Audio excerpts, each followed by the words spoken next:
Hello everyone, welcome back to my channel. నేను ఇవాళ లంచ్లో కొన్ని స్పెషల్స్ అయితే చేశాను. Normal lunch plus north Indian అన్నీ కలిపి చేశాను అనమాట. ఎందుకో తెలియదు, ఊరికే ఎలా చేసుకోవాలనిపించింది. అమ్మ నాన్న వెజిటబుల్స్ కట్ చేయడం చాలా హెల్ప్ చేశారు. వెజిటబుల్స్ షాప్ చేసేస్తే వంట చేయడం ఎంత సింపుల్, చాలా సింపుల్. 1 అవర్లో 4 ఐటమ్స్ అయితే చేసేసాను.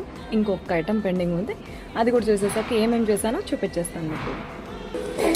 ఫస్ట్ అయితే పొటాటో ఫ్రై, పిల్లలిద్దరికి ఇష్టమని. ఇంకా తర్వాత బీరకాయ పెసరపప్పు వేసి పప్పు, ఈ ఎండాకాలం చాలా చేస్తుందని. ఇంకా అలానే బీట్రూట్ కూర అనమాట మా అందరికి. ఇది కాకుండా వెజిటబుల్ పులావ్ చేశాను. వావ్, చూడడానికి పొగలుగా బాస్మతి రైస్తో చాలా పొడిగా వచ్చిందనమాట. ఇంకా అలానే పన్నీర్ బటర్ మసాలా కూడా రెడీ చేస్తున్నాను. So paneer butter masala finally అయిపోయింది. ఈ వీడియో కనుక మీకు నచ్చినట్లయితే లైక్ చేసి షేర్ చేయండి. Thank you for watching.